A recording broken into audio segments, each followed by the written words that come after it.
করেছেন, মাটিতে নত করেছেন, কিন্তু দুনিয়ার কোনো অপশক্তির চক্রাঙ্গানিকে তারা পরোয়া করেন নাই।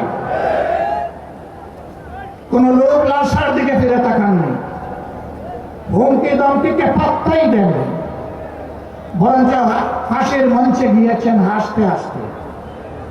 কারণ তারা জানেন যে অভিযোগ তাদের বিরুদ্ধে করা হয়েছে এটি সুলহানা মিথ্যা। আর জনাব আজহারুল ইসলাম ভাইয়ের মামলা রায়ের মধ্য দিয়ে প্রমাণ হয়েছে এটা আসলেই সুলহানা মিথ্যা।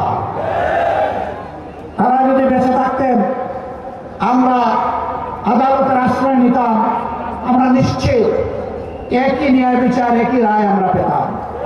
কোনো আফসোস নাই, কোনো আফসোস নাই।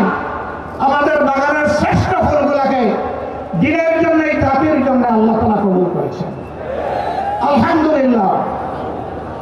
শুধু আল্লাহ তাআলার দরবারে আরজ করি, হে আল্লাহ, তোমার এই বান্দাগুলাকে মর্যাদাবান শহীদের কাতারে মিশিয়ে দাও। হযরত হামজা রাদিয়াল্লাহু তাআলা আনহুর মিছিলের কর্মী হিসেবে কবুল করো। হাসরের দিন হযরত হামজা রাদিয়াল্লাহু তাআলা আনহু তার নেতৃত্বের মিছিলে তারা যেন সামনের কাতারে থাকতে পারে।